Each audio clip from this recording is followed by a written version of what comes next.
Dikabarkan, Presiden AFF, Mayor Jenderal Hifsamet, menyayangkan mundurnya timnas Indonesia U23 dari ajang Piala AFF U23 2022. Ia berharap timnas Indonesia U23 ambil bagian di ajang 2 tahunan tersebut, tapi gagal terrealisasi. Saat itu, PSSI mengumumkan skuad Garuda Muda mundur dari Piala AFF U23 2022. Alasan timnas Indonesia U23 mundur karena ada 7 pemain yang positif COVID-19.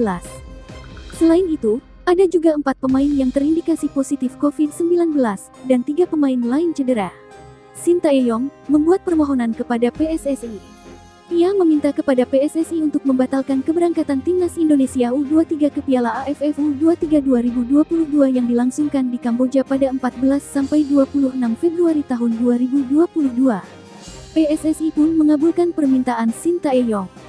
Kabar di atas langsung diterima Hifsamet. Ia meminta kepada Ketua Umum PSSI, Muhammad Iryawan, untuk tetap memberangkatkan timnas Indonesia U23 ke Piala AFF U23 2022, namun permohonan itu ditolak PSSI. Tak heran Hifsamet sangat menantikan kiprah timnas Indonesia U23. Pertama, timnas Indonesia U23 datang dengan status juara bertahan. Kedua, timnas Indonesia U23 merupakan kandidat kuat keluar sebagai juara. Sebab, skuad asuhan Sintayong diperkuat sejumlah pemain yang membawa timnas Indonesia lolos ke final Piala AFF 2020. Kami sedih menerima berita dari PSSI timnas Indonesia U23 mundur. Tetapi, sepenuhnya kami memahami dan berempati dengan timnas U23 Indonesia, kata Hifsamet mengutip dari laman resmi AFF.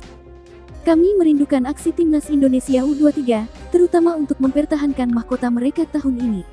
Namun, kami paham kesehatan dan keselamatan merupakan yang paling penting dan berharap seluruh pemain timnas Indonesia U23 segera pulih, lanjut pria asal Kamboja tersebut.